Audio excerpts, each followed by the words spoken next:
katotohanan, kundi tayong mga mamamayan din. Hindi natin maaasahan ang nasa gobyerno ngayon na ilabas ang buong katotohanan na walang pinagtatakpan. Ngayon po ay lumabas ang mga dating kasamahan ni Master Sergeant Orly Gutesa sa trabaho bilang security consultant o security personnel ni dating Congressman Zaldi Esco. Nandito po silang lahat at gusto ko pong ipakilala sa inyo. Ang mga sundalong ito ay wala na sa serbisyo. Ngunit ang nasabi nila sa akin, ito ang marahil na huling labanan na kanilang papasukin at gusto nilang magpakasundalo sa ating bayan. Ayan na mga kababayan, ang mga Marines na kasamahan ni Sergeant Gutesa ay lumutang na po, naglakas na ng loob, matapang na humarap ang ating mga sundalo. At sabi nga nila, gusto daw po nilang magpakasundalo. Ito na talaga ang Day Abre Kuneng. Palapit na tayo doon mga kababayan. Sunod-sunod na po ang mga revelasyon. At itong si Lacson ngayon, hindi na natin siguro malaman kung ano na kaya, anong pihit na siguro ang puwit nito ngayon. Dahil tingnan nyo, imposibleng hindi niya ito imbitahin at imposibleng ayaw na naman niya magpatawag ng Blue Ribbon Hearing Committee. Kasi pag hindi po siya nagpatawag mga kababayan, maliwanag sa sikat ng araw, pinipigilan na po nila ang investigasyon sa kabila ng napakarami na pong mga testigong lumulutang ngayon. Kaya mga kababayan, palakpakan po muna natin. Lahat-lahat po tayo sumaludo. Saluduhan po natin itong lahat ng mga Marines na naglakas ng loob na katulad ni Sergeant Gutesa. Nauna lang po si Sergeant Gutesa at itong mga ito, hindi po nila matiis na hindi po sila lumabas at ipaglaban, ipagtanggol ang bayan katulad natin ng mga maliliit, mga kababayan. Ayan na po, panuorin na po natin ang buong buo ito. Ang sarap po no, pakishare po mga kababayan. Pakishare po muna. Please, huwag niya kayo mag-like. Okay lang, okay mag-like. Bahala na kayo kung ayaw niyo mag-like. Importante pakishare niyo po mga kababayan. Sa Facebook, sa Messenger, kahit saan, pakishare niyo po ang video ito. Dahil ito na po ang magtutuldok at magkukunikta. Napakarami na po nila. Nag-deliver po sila sa bahay ni Marcos. Hindi lang po sa Malacanang, hindi lang sa Forbes, doon mismo sa Paway, Ilocos Norte. Grabe po ito mga kababayan. Ito na po, panoorin natin ang buong buo. Maraming salamat sa mga nag-like at nag-share. Yes!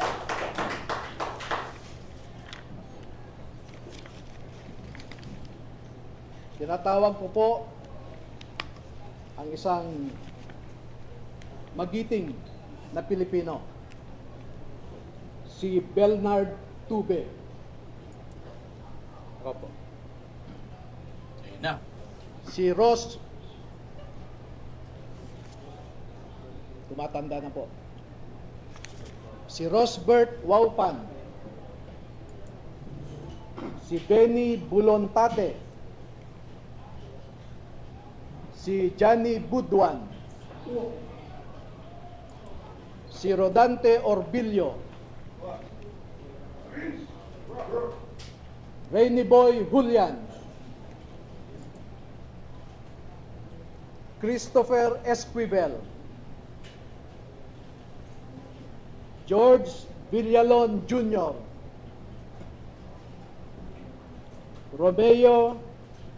Romel Bobares. Gil Navidad Jr. Anselmo Taberdo. Walter Manalansan. Jolly Cadiao. Romel Galapon. Cecilio Laroder Jr. Bernard Gubban. Crisani Dado. At Fidel Corpus. Meron po silang kasamahan na 12 pa na hindi makakadalo ngayon dahil sa mga personal na rason.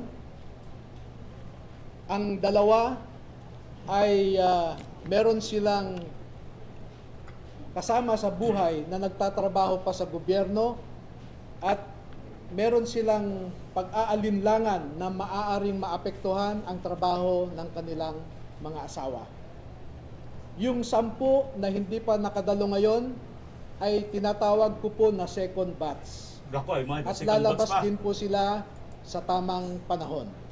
Wow, mga kababayan, ha, itong mga nandito pala, partial pa palang pala ito. Hindi pa ito lahat ng mga kasama ni Sergeant Gutesa. At kapansin-pansin mga kababayan, bukod po dito sa mga yung iba naka-face mask, no, ngunit kilala naman po halos, pero mamaya magtatanggal din po naman ng face mask yung mga yan. Mga kababayan, sinabi po ang tunay nilang mga pangalan. Unlike doon kay Lacson, naka-face mask na nga, naka-maskara na nga, hindi pa sinabi ang tunay na pangalan. Ganon din kay Salamat Kaayo Mr. Chair. Di ba ga mga kababayan? At ito, ang matindi dito dahil nagsalaysay na po sila sa isang abogado katulad ni Attorney Libby Baligod. Tuloy natin mga kababayan, ano-ano ba ang kanilang ang kanilang kinalaman patungkol po dito sa pagde-deliver ng bilyong-bilyong pera at gaano kalaking pera mga kababayan. Ito, magugulat tayo rito. Hanggang gaano kalaking pera ang dineliver kila Marcos, Martin at Saldico. Bigyan ko po kayo ng halimbawa ng nilalaman ng kanilang affidavit. Ayan na. At kung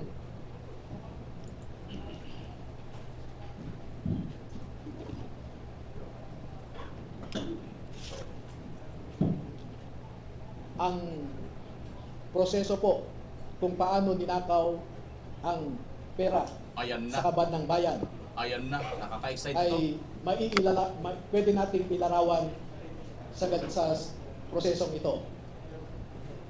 Marami pong contractors sa buong Pilipinas na napromesahan ng proyekto at hindi pa nila nakukuha ang kontrata ay nag-uumpisa na silang mag-remit kay Ginoong Saldico doon sa kanyang bahay sa Valle Verde Phase 6 sa Pasig City.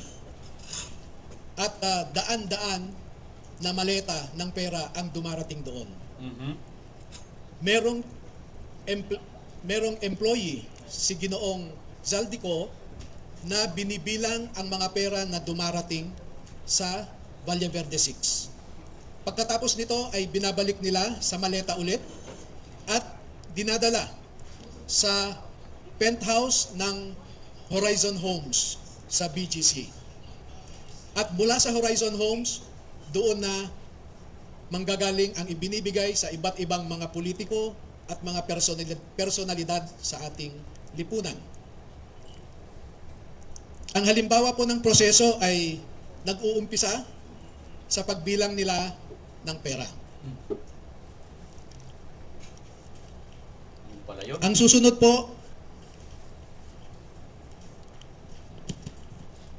sa larawan sa itaas, ay inihahanda ang pera bago isilid sa mga maleta ulit Nako. sa Horizon Homes.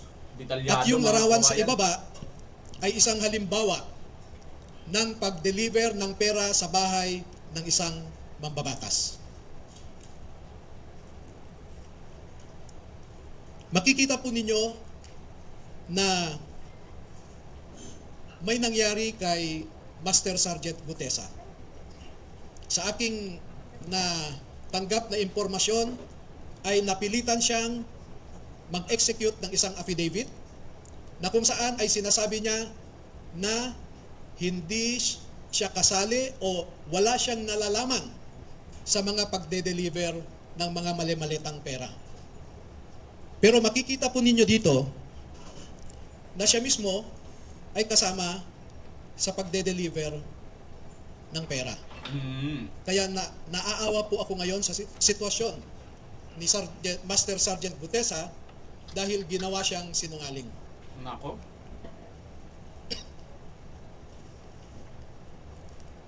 Meron pong iba pang mga larawan na sa tamang forum later ay maglalahad pa kami ng karagdagang mga ebidensya. Pero ang pagde-deliver nila ng pera ay gumagamit ng eroplano,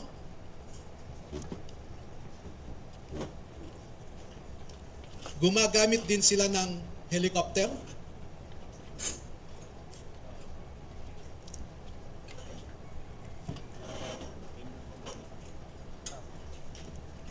Detalyado ito, may gumagamit pa pala ng helicopter, Ah. mga kababayan.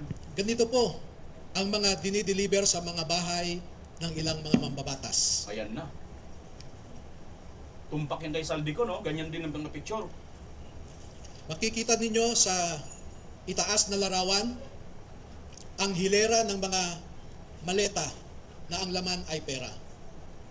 At parte lamang ito ng isang delivery na sa panahon na ito ay 52 na maleta ito. Mm. Sa isang delivery, umabot ng 52 52. na bagahe.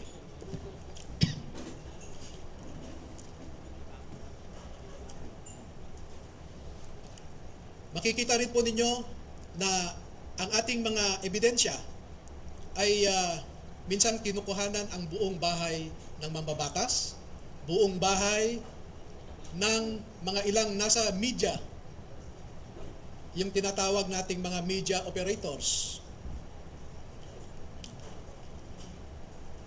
At ganyan po sila mag-deliver.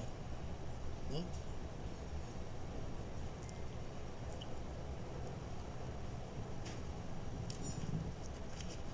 Makikita po ninyo sa ibabang larawan ang mga maleta rin ng pera. At marami pa pong iba na katulad nitong mga larawan. At dito sa taas na larawan ay ipinapakita lamang na yung isang malaking maleta ay hindi kayang o halos hirap na buhatin ng 3 katao.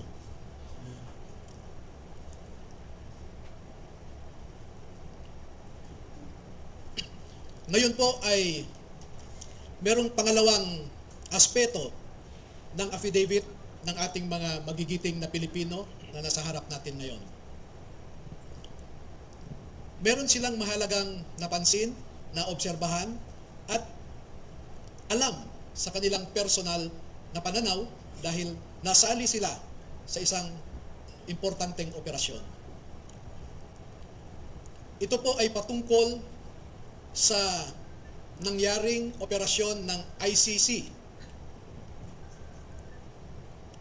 This one. Nasangkot po or nasali ang mga sundalo natin sa ginawang operasyon ng ICC investigators sa Pilipinas.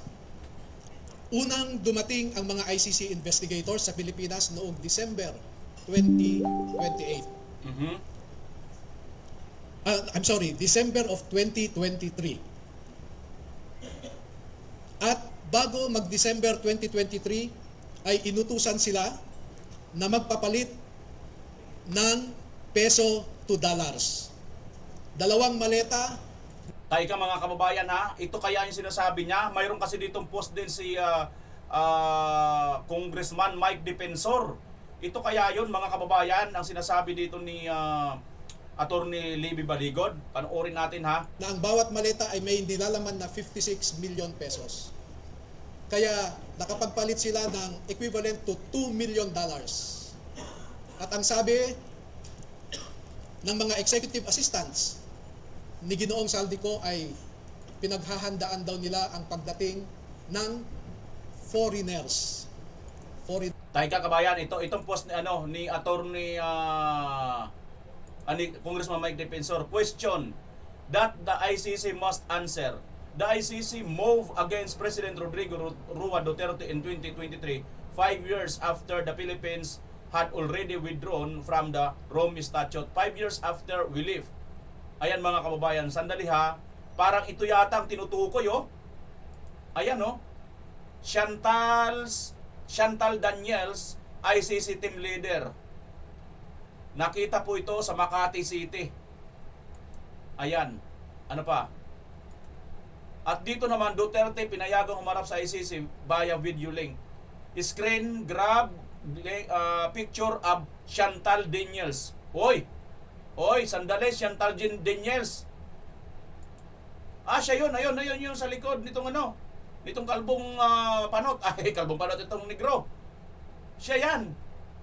Oy, anong ginagawa mo sa Makati, madam? Ikaw pala ito, madam, ha? Yan, no? Oy, madam. Booking itong taga-ICC, mga kababayan. Itong Chantal, nako. Giba ang ICC dito ngayon. Ayan, mga kababayan, na shipment receipt. Nako, may mga resibo, grabe na. Yari ang ICC nito. Nako, sa panahon ni Tatay Digong ngayon, DHL, mga kababayan, shipment receipt. May date, kompleto resibo po ito. Anong date ito? Medyo malayo, hindi ko masyado mabasa. Screenshot nyo na lang, mga kababayan.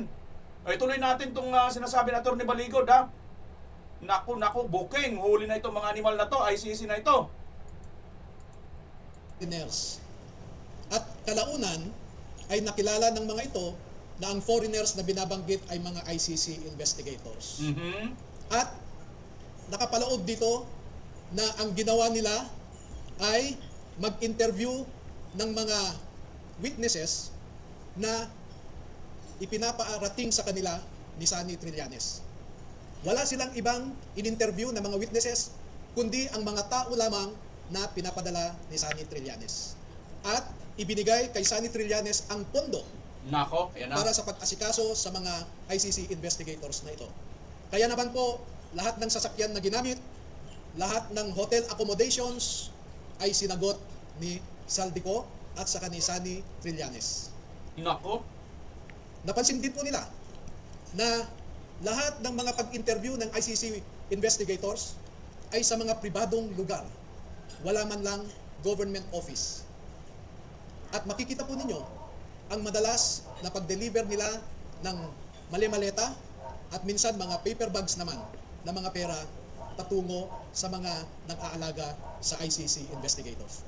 Lahat ng pagkain nila, lahat ng ginamit nilang sasakyan, lahat ng hotel, lahat ng mga condominium units ay sinagot ng grupo ni Sunny Trillanes at saka ni Saldico. At bilang isang abogado po ay nababahala ako dito. Dahil ang sarili kong konklusyon na hindi naman nilahad ng mga sundalo na ito dito sa affidavit nila. Pero bilang isang abogado ay nakikita ko ang isang mabigat na suliranin ng isang third world country na katulad natin na siya lamang pinag-iinitan ng mga ICC. Hindi nila kayang ipatupad ang kanilang orders sa mga mayayaman na bansa. Tanging third world countries lang. At ito ang aking obserbasyon. Una, ang ICC investigators did not conduct a bona fide investigation in the Philippines because they only interviewed people sent to them by Sunny Trillanes. Nako, yan na. Nakapasok din sila sa bilibid prisons para kausapin ang tatlong na sentensyahan sa pagpatay kay Kian de los Santos. Hindi kaya ito, mga kababayan, ang binabanggit kanina ni Koopman, di ba? Na di umano, mayroon daw silent partner si PBBM dyan sa ICC, mga kababayan. Ayan, no? Hindi kaya ito yung silent partner ni Marcos? Ayon kay Koopman, ang naturang tao ay ilihim na nagdadala ng mga testigo sa ICC. Wow! Trililing, ikaw ba yan? Magparamdam ka naman, Trililing. Meron din silang kinausap na mga di umano ay EJK victims' families sa bahay Kalinga ni Father Flavie Villanueva. Oy! At lahat Father, ng gastos ni Father Flavie Villanueva magsaysay. ay Saldico.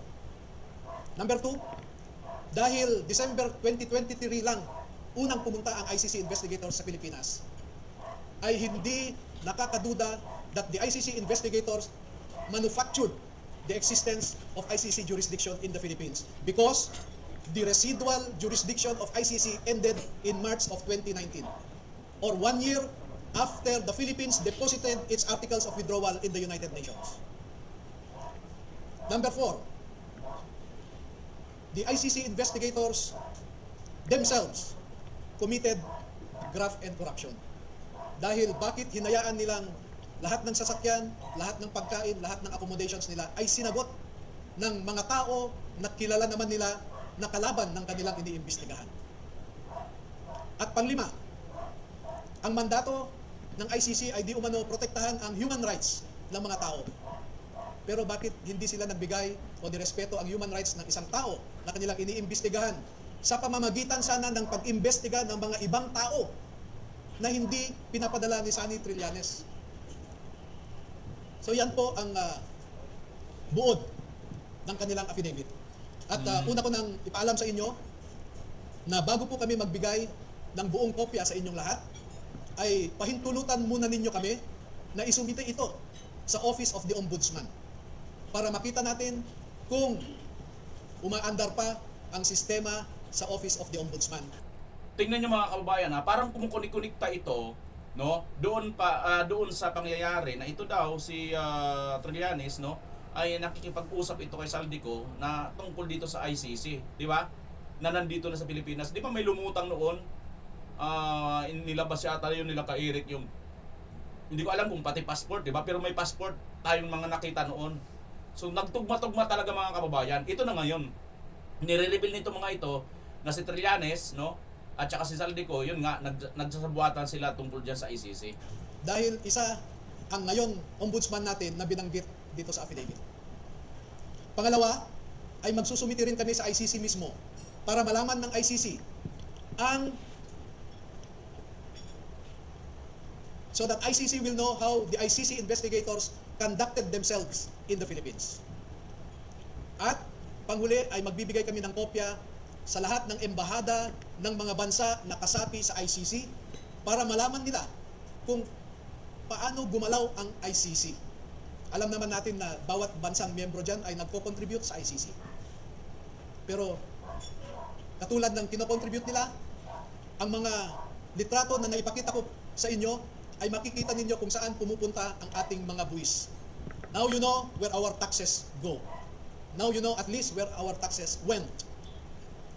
Maraming salamat po at magpapaunlak po kami ng katanungan at kung maaari ay 10 lamang. Kasi alam niyo po, sa ngayon ay meron nang nakaabang sa labas na handang manakit o manakot sa ating mga sundalo. Naku po, At sa nakalipas na 2 araw lamang ay umigting ang paghahanap ng isang grupo sa kanila na pinangungunahan di umano ng isang tinatawag nilang MC. Initial yon, MC. Hindi ko po alam hanggang ngayon. Sino Inaalam MC? ko kung sino yung MC na sinasabi nila. Pero meron siyang inutusan na nasa Tinmar gobyerno pa Brooks. at mataas ang rangko sa ating kapulisan para ipatupad ang kanilang gustong mangyari na hindi matuloy ang paglabas ng ating mga kasundaluhan sa katotohanan. At panghuli po, meron akong isang pakiusap sa ating armed forces at saka sa Philippine Marine Corps. Ang mga nasa likod po ninyo ay nagserbisyo sa ating bayan at nandito sila hindi dahil sa politika. Hindi po sila nagsasabi ng anumang mga bagay na magdadagdag pa sa init ng kasalukuyang politika na pinagdadaanan ng ating bansa. Bagkus ay gusto nilang makaambag na iangat ang imahe ng ating mga institusyon katulad ng Philippine Marine Corps na lumalaban sa kalaban ng Estado. Pero kung susuriin ninyong mabuti, ay ang kalaban natin ay ang mga nasa matataas na pwesto sa gobyerno. Do not restrain them from sharing to our people the truth that they know. Because alam nating lahat, ang katotohanan lamang ang magpapalakas ng ating republika. Kung lumalaban tayo sa mga grupo na gustong sirain ang ating democratic institutions, katulad ng mga NPA, mga Muslim secessionists, ang isa pong kalaban natin na totoo ay ang mga nagnanakaw ng pera na para sana sa mga tao. Tayo po ay nagpapakapagod para lang may maihain tayong pagkain sa ating mga pamilya. Pero sila po ay nagpapakapagod kung paano gastahin ang perang ninakaw nila sa atin. Maraming salamat po.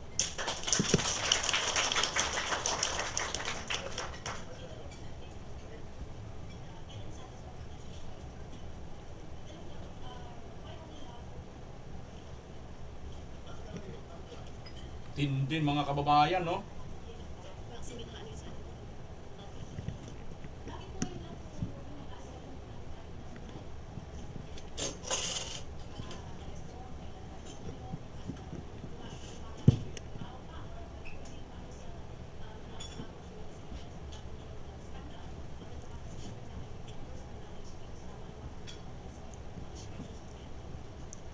alam niyo po ay matinding pananakot at paglilinlang ang dinaanan ng mga empleyado ni Zaldi Co mula nung umalis siya sa Pilipinas.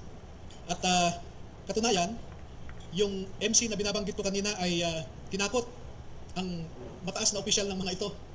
Kaya sila po ay medyo naguluhan din dahil pare-pareho kaming ordinaryong mamamayan lamang.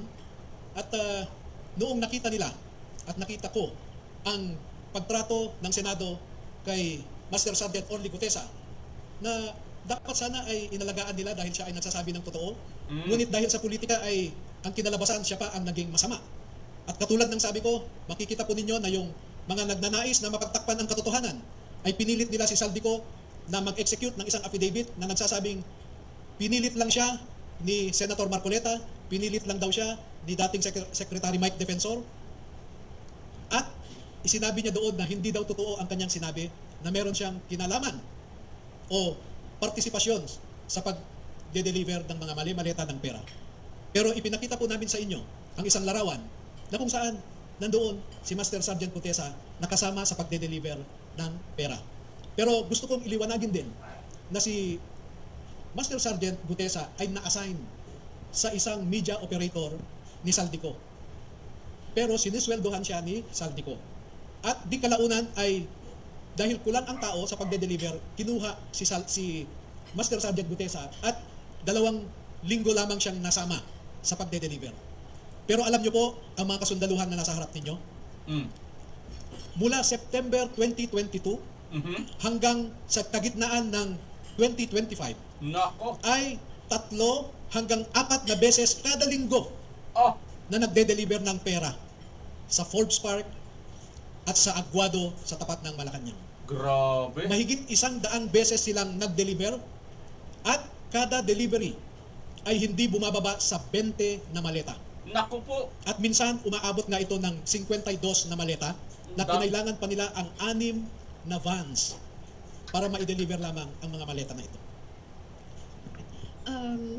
Pwede po ba sumagot kahit yung isa sa kanila? Sure. Para lang po ikwento yung binabanggit nilang pagdi-deliver linggo-linggo, kahit yung isang nasasabi po natin na magko-corroborate po dun sa iba namang sinabi ng mga nauna nang nagsalita before sa mga hearings, sa mga investigation po. Wait lang guys ha. Ito daw po ay news blackout sa mga mainstream media. Kaya tayo po mga kababayan magtulungan. Paki-share nyo po, paki-like itong video natin mga kababayan dahil news blackout daw po ito ngayon. Okay? Sige. Sino po sa kanila yung pwedeng magkwento? Alam po natin na mga Marines, matatapang po yan. Total, humarap na rin naman po kayo, lumantad na. Baka pwede pong mag-share. Buong pangalan, papakistigan po, at yung naging personal knowledge sa pag-deliver po ng maleta. Ako po si Rosebert Topan. Nasign ako kay boss since nung na-hire ako sa team niya.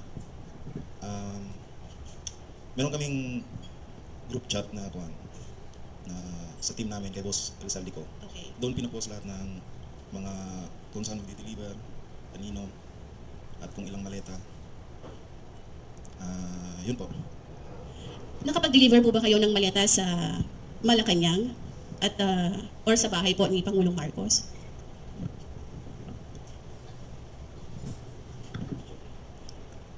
Opo, ako po si Belnard Tube. Nakapag-deliver po kami. Saan? 41 Forbes po. So ito po yung bahay ni Pangulong Ferdinand Marcos Jr. Yes po. Meron din po kami sa Ilocos, kasama po si Kong Saldi. Ilang maleta po yung nag-deliver sa Forbes at saka sa Ilocos? Yung sa Ilocos po ay sa 5 maleta po. Para kanino po yun? Kay Kong? Kanino po yun? Pagkakalam ko,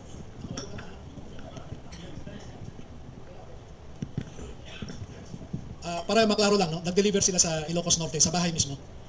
At sa Paway, sa bahay ni BBM. Ayan na sa Paway mga kababayan. Oo. At saka may mga katibayan naman. No?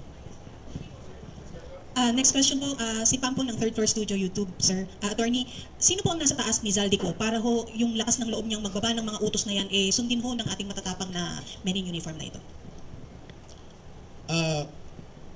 Ako po ay, bago ko sagutin yan, no? Para, I want to put in context my answer and why that is my answer. I am a lawyer, a litigator for 26 years. I deal with facts. I don't speak without basis. Yun, maganda. I do my homework. Nakita nyo naman noong PDAP scam, nakapag-file ako ng complaints sa DOJ laban sa 14 na senador, 198 na congressmen, at 5 cabinet secretaries. Naka-news blackout daw itong mga kababayan, kaya pakikilike at pakikishare po. Kasi ang mga mainstream media, mga kababayan, tinitingnan po natin, mukhang hindi po nila ito binalita. Liban lang po sa Isiminay at liban lang po dito sa tawag dito, Net 25. Ayun nga po si Eden Santos, di ba? Nakita natin mga kababayan. Andyan po siya nagtatanong. At yun si Miss Pam, hindi po si Pam Baricuatro ha, si Goberno hindi yun. Si Miss Pam ng Third Floor Studio, kaibigan natin yan. Si Miss Pam Baricuatro, hindi natin alam kung naging pink na o naging dilaw na, kung ano man ang kanyang kulay. Grabe mga kababayan, ano? Samantalang yung iba, nagtatalunan na papunta kay Tatay Digong. Yung iba naman, abay, kumakain ng suka at kumakain ng tae. Grabe, no? Nakakahiyang, may prinsipyo kang kain suka, kain tae. Pasintabi po sa mga kumakain, ano, pero nakakadiri, ano, yung prinsipyo mong kakainin mo, yung sinuka mo na at saka tinae mo na. Biruin mo, kakain ka ng suka at saka tae, mga kababayan. Di ba nakakadiri yon? Oh, dugtong na natin ito. Attorney, ano pong garantisya na meron tayo na uusad po yung ating pagtungo sa ombudsman? Dahil alam naman po natin hindi yan uusad. Sana po sa amin ng mga Pilipino ninyo, nakaharap nyo ngayon, ninyo ilahad ang mga dokumentong yan. Alam ko po yung concern natin na ganyan. Pero pagbigyan nyo lamang kami na kumapit sa naiiwan pa nating pag-asa na gumagalaw ang ating institusyon. Pero alam ko po, walang mangyayari dito. But I do not want to prejudge how Ombudsman Remulla will act on it. I still hope that he will remain true to his oath of office. Pero kung hindi natin makamtan ang hustisya sa remaining 2 years and 3 months of the Marcos administration, at least na i-file natin sa Ombudsman, bubuhayin natin yan sa susunod na administrasyon. Kung papayag din yung susunod na administrasyon sa atin. Pero magbibigay po kami sa inyo, huwag kayong mag-alala. Uunahin lang namin ang Office of the Ombudsman at ibang opisina. We will send you a soft copy. No? We'll just get your numbers and we'll send you soft copies. Attorney Lasino, maraming salamat po sa mga Marines na nandito po ngayon sa inyong pagtindig para sa ating bansa. Lastly po, nasan po si Sergeant Gutesa at kumusta po siya? Hindi po namin alam. Nako. Marami po kaming nasasagap na balita na pinapunta siya sa ibang bansa. Nako. Sinadyang pinatakas, ano? Grabe. Oh, ito, darami rin ito. May mga nakaabang na dyan, mga kababayan.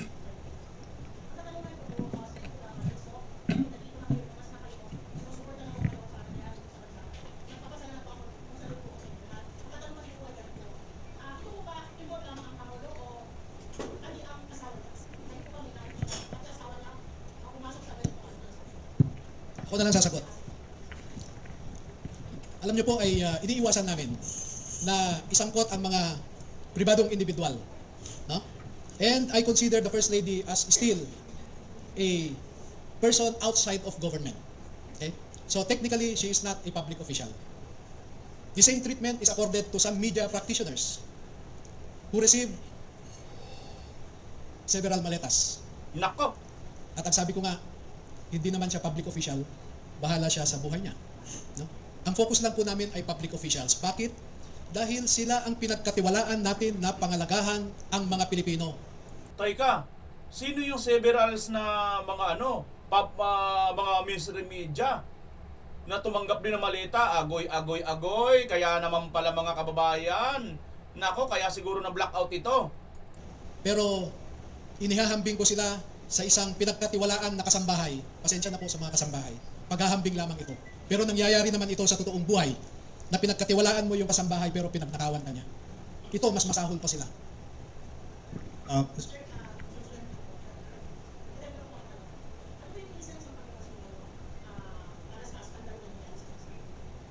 Matindi po kasi ang nakalap nating impormasyon.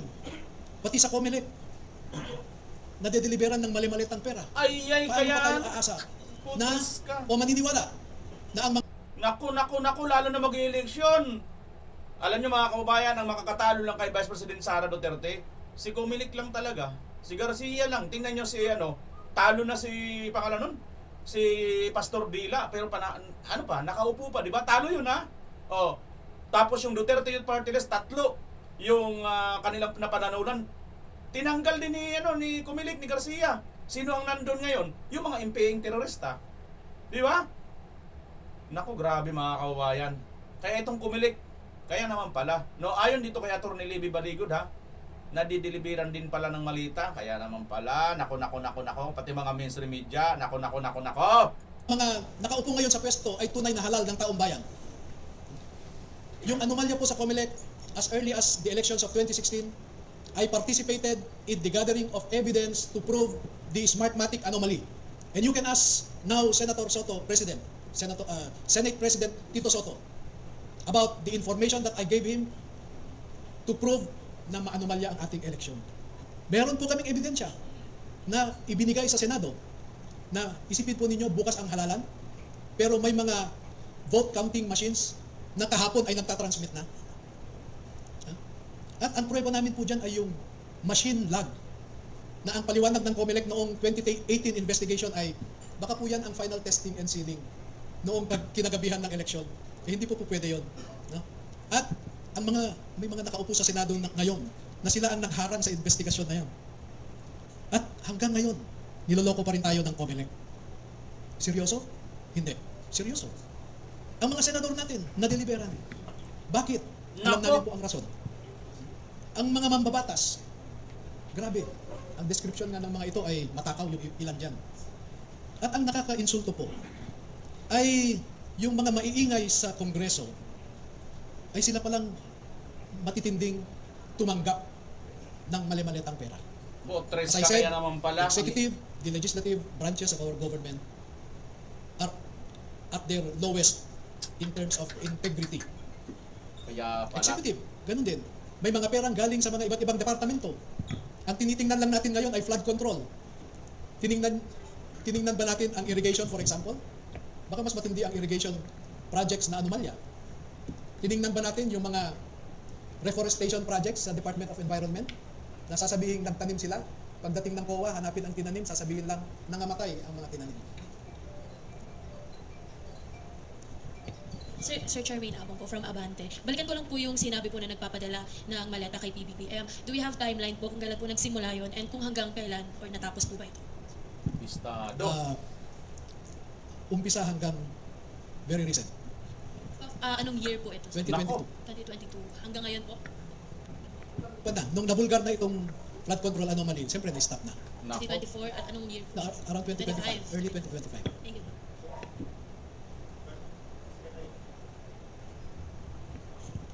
Attorney, good morning po from Alternative Media, Rose. Sabi niyo po, Attorney, may kasamahan pa po sila na hindi na second batch. Kailan po sila possible na lumantad, Attorney? Yung second batch kasi ay may mga iba silang nalalaman, no? Nako. Ngunit ang sabi ko sa kanila ay pwedeng hindi muna kayo lumabas ngayon dahil tingnan natin kung sapat na ang sinasabi ng unang batch para may pakita natin ang katunayan kung sino at magkano kung sino ang mga nagnanakaw at kung magkano ang kanilang ninanakaw.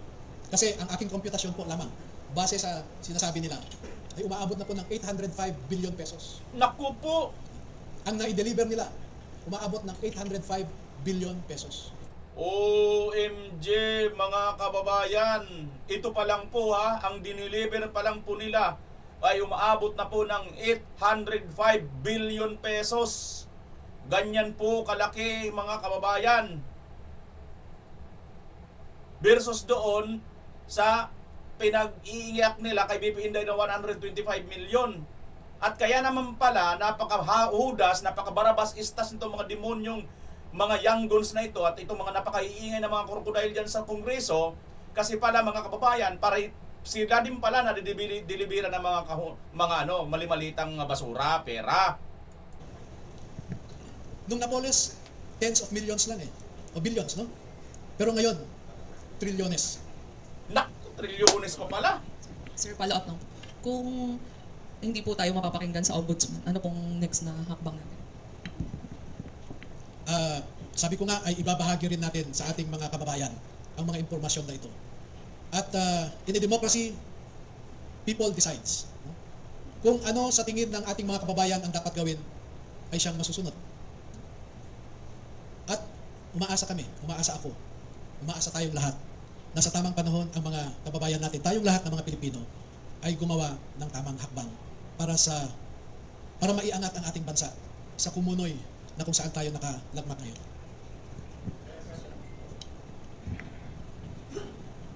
Grabe. Yeah, Dwayne Dizon from Russia Today, RT International. You mentioned about ICC. I'd like to know if this document po, which will you send to the Ombudsman, kasama ba dyan yung ICC complaint? And can you expound more about your expose about the ICC po? Yes, Thank you. We will prove that the conduct of the ICC investigators in the Philippines is unprecedented because they were dined and wined by people who are publicly known to be opponents of the people hosting them. Second, to prove that what the United States Department said, that ICC is a very corrupt institution, is being proven by this personal knowledge included in their affidavit.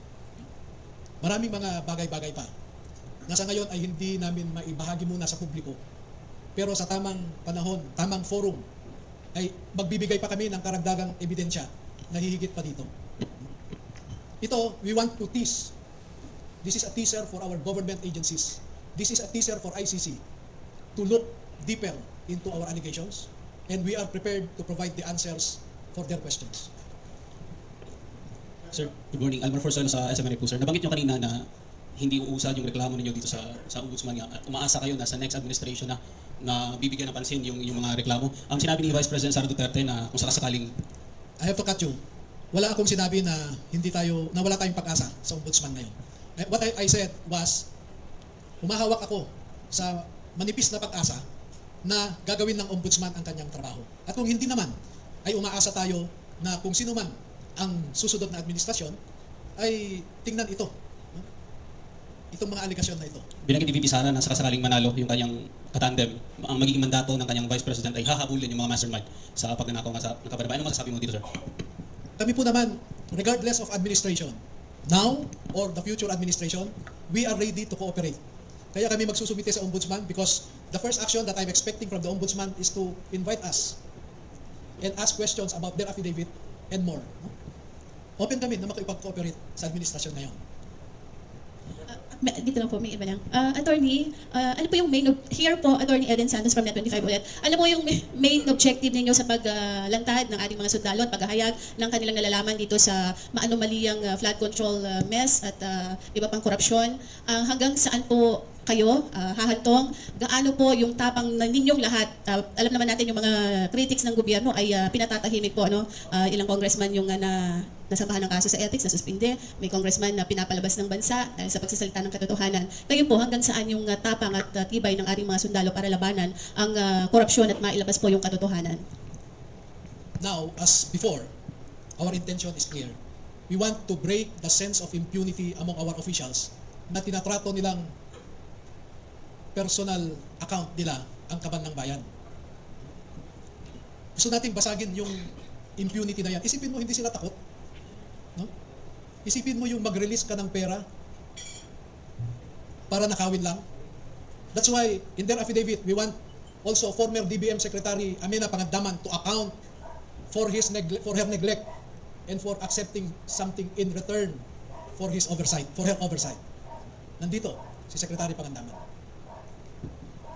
Attorney, balikan ko lang po, pasensya na, balikan ko lang po, no, review lang natin. Ang nasa taas po ay si Bongbong Marcos. Ang nasa ilalim po niya ay isang Martin Romualdez at isang Zaldico. Sino po ang pinaka-leader or super admin na tinatawag ng group chat po ng ating mga Marines dito para magbaba ng utos na ang maletang ito ay papunta sa Paway, ang maletang ito ay papunta sa Aguado and all? Sino po?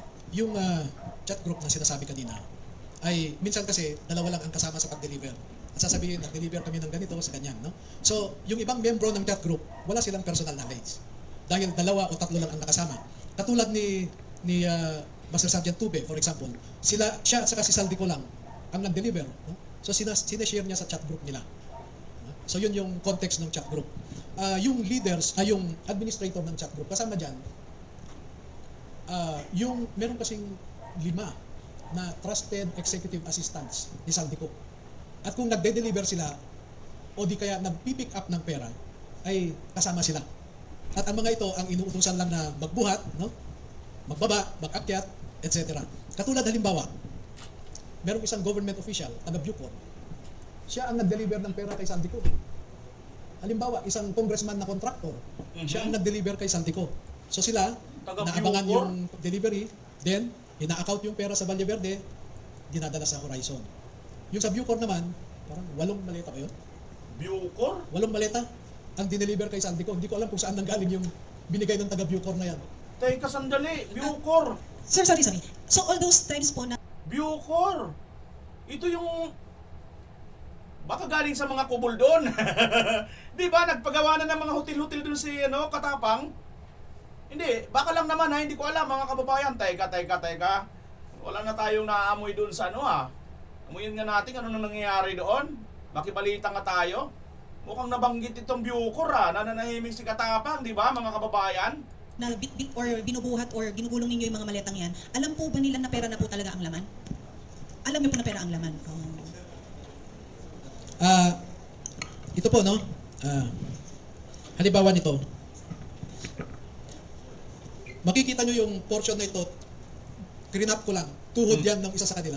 Oo. Tuhod niya, nakuhanan nung nagpicture, no? So, alam nila na pera. Magandang umaga sa lahat. Maraming salamat po sa inyo. Advance salute sa mga ex-military natin na lumabas ngayon para panindigan ang kanilang mga nalalaman. Ang tanong ko lamang po, just in case po ba na sila itatawag sa isang Senate hearing or what, sila po ba ay nakahanda na dumalo dito? Dahil din lamang po natin may papakita ang tunay na essence ng paninindigan. Yung makita ka sa media at makita ng mga buong sambayan ng Pilipino ang inyong tapang at paninindigan. Salute po sa inyong lahat. Kayo po ba ay nakahanda na humarap sa Senate hearing? Maraming salamat sa inyo. Kasama namin kayo sa laban. Para sa bayan ng mamayan, mahalin natin ang Pilipinas. Can we have Sir, last, Attorney, last last three question questions, po. please? Last three. Sa Ronda Balita Nacional, Marites Escoto po, nasa inyong harapan. Sir, ang katanungan po kasi ng marami, parang kung aantayin pa natin ang another administration para magsampa sa mga gumagawa ngayon ng katiwalian, kung hindi po uusad sa ombudsman, sir, pwede po ba natin idaan sa Supreme Court, filean sila ng mga criminal liabilities po, if ever po, hindi po gumalaw ang ombudsman, at kasama din po siya sampahan? Ito po sa ang gusto namin, maano sir ano sa inyo, marinig, kung may ganun kayong plano. Nasabi ko po kanina, handa kaming makikooperate sa gobyerno. Alin ahensya ng gobyerno? DOJ, Ombudsman, Senate, Blue Ribbon, or House Committee on Good Government. Ready po kami. Walang problema. Una, duda ako sa House. Kasi yung mga committee chairman dyan, karamihan ay nakaroon, no? Nako. Alam niyo po ba na every Quadcom hearing ay may dinedeliver sa Kongreso na pera? Yun na. At nakikita rin nila na yung dineliver nilang pera, paglabas ng mga mambabatas sa likod, sa may flagpole, doon lumalabas, nagpapasundo ang mga mambabatas. Bit-bit na nila yung mga dala ng mga ito na paper bags. Ang isang paper bag, 5 to 10 million. Nako. At napakaraming beses ang hearings. Marami pa hong iba. Kaya sabi ko, handa naman kaming makikooperate. Ang gusto ko lang sanang i-request sa gobyerno, huwag naman nilang ipitin ang mga ito.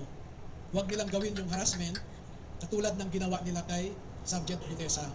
Dahil hindi kami papayag na tatratuhin nila kami ng ganon.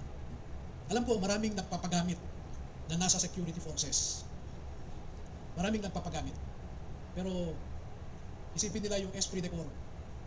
Kung galing sila sa PMA, tandaan nila yung honor, integrity, courage. Kung sa Philippine Marines nila, tandaan nila yung kabayanihan, karangalan, at katungkulan. Sa mga pulis, tandaan nila yung motto nila, to serve and protect. Sa Armed Forces of the Philippines, tandaan nila, ang constitutional obligation nila is to protect and serve the state and the people. Hindi naman sinabi ng Constitution in 4 instances. Ang sabi, the Armed Forces of the Philippines is the protector of the people and the state. Hindi niya sinabi doon na government or the administration. Maliwanag doon. Ang state kasi is comprised of 4 elements, no? People, government, territory, sovereignty. Bakit sa 4 na beses, 4 na paulit-ulit, ang sinabi doon, the armed forces is the protector of the people and the state? Bakit hindi niya sinabing government and the state? Or sovereignty and the state? Hindi eh. Attorney, pahabol lang po. Nag-deliver din po ba sila ng, sir dito po, nag-deliver din po ba sila ng mali-maliatang pera para sa impeachment? Ni VP Sarap in particular. Naka-detalye po dito sa affidavit nila na may dinalang pera para sa mga pumirma.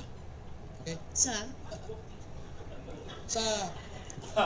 Townhouse Units 8 and 9,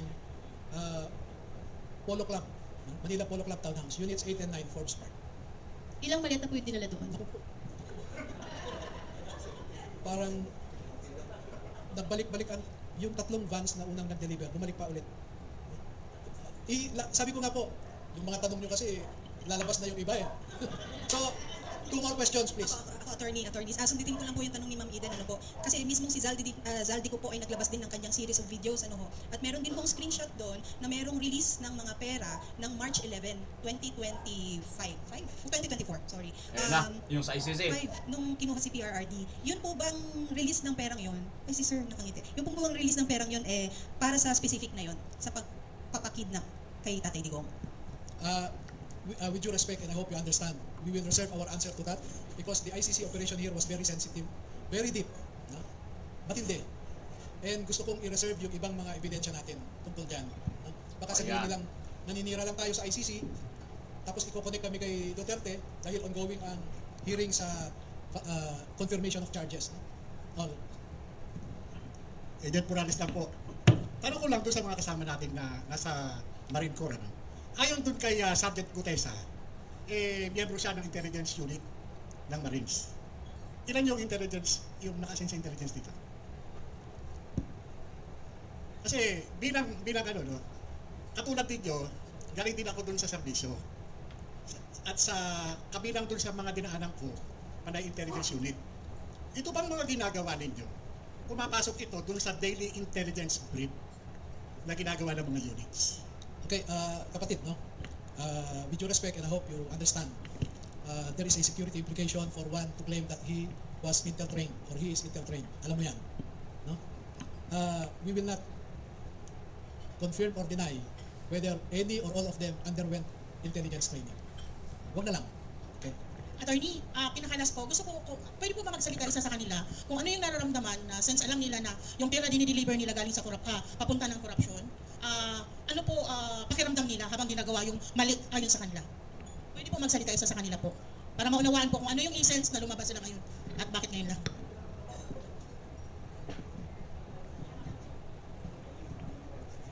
Hello. Good morning po. Ako po si Johnny Buduan. Ganito pa kasi ang nangyari sa akin. Yung mga, since nung kami ay nakasign kay Boss Saldi and family, Ayan, tanggal na. yung mga pera kasi ma'am na dumadating at mga pera kasi yan ma'am is hindi namin alam na galing sa masama. Although kami ay isang empleyado lamang ni Boss Saldi and family. Kaya nung lumabas po yung issue na flood control na yan, doon namin po napagtanto na yung mga mali-malitang pera na yan namin dinideliver sa mga iba't ibang nakaupo sa ating mga gobyerno ay galing po pala sa nakaw. Pero kung alam po, nung umpisa pa lang na alam po namin yan, siguro naman bawat isa po sa amin eh hindi po tumagal po sa ganyang trabaho. Kami po ay napag-utusan lamang yan sa mga ganyan naming trabaho. Kasi parte po ng trabaho namin yan. Pakiramdam po namin ma'am ngayon na talagang napakasama bilang isang ama para sa aking mga anak na napapunod ako ngayon. Talagang napakatindi na po ang korupsyon dito sa ating bansa.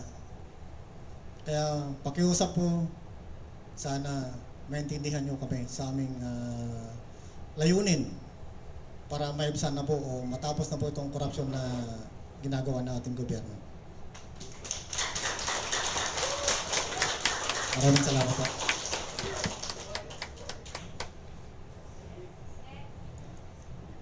Ako po, sana ako na po ang pinakala. Sorry po.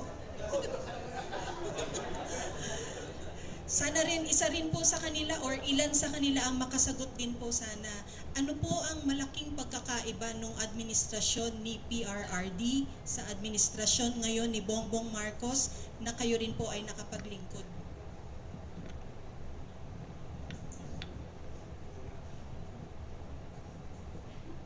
Malaki po ang diferensya. Nung si PRD po ang nakaupo. Nung si PRD ang nakaupo bilang presidente ng Pilipinas, makikita po natin na yung mga anak natin ay free silang dumaan sa kalsada kahit ginagabi sila. Wala pong nangyayaring masama.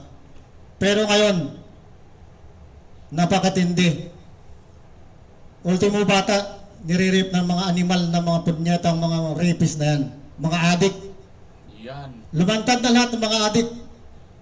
Wala nang upo si PBBM. Yun lang po. Yan mga kababayan, lumantad na lahat ng mga adik mula nang maupo itong si Marcos Jr. Ayon dito kay ex-Marines, no? Grabe, nakakakilabot. Impeachment, Trillanes, ICC, Marcos Jr., Saldico, mga congressman, di ba? Ang mga senador, ano pa ba? Sino pa ba? Pumilik. Naku po, sabit-sabit dito. At ito ang matindi, kabayan. Ito na talaga ang magkakahon kay Marcos. Dapat talaga na-impeach na yun si Marcos eh. Ito na nag-corroborate na lahat. Saldico. At ito, 18 itong mga Marines, mga kababayan, may 10 pa na magtutukoy na talagang sila mismo nakasaksi, personal na sila na nag-deliver ng pera niyan kay Marcos Jr. sa bahay sa Paway, Ilocos Norte. Dito sa Malacanang, sa Aguado. Sa Forbes, kay Martin Romualdez. Saldico. Pati itong mga kongresista. Sa Quadcom, kaya naman pala itong Quadcom na ito. Yung ICC, Daniels, ikaw pala yan, Chantal. Santal yung mukha mo. Ayan may resibo, may shipment Ayan ayan si Santal, mga kababayan, ayun Santal ayun siya mga kababayan, sa likod siya ni Kalbong Panot, si Negro. Screen grab picture of Chantal Daniels. Siya po, mga kababayan.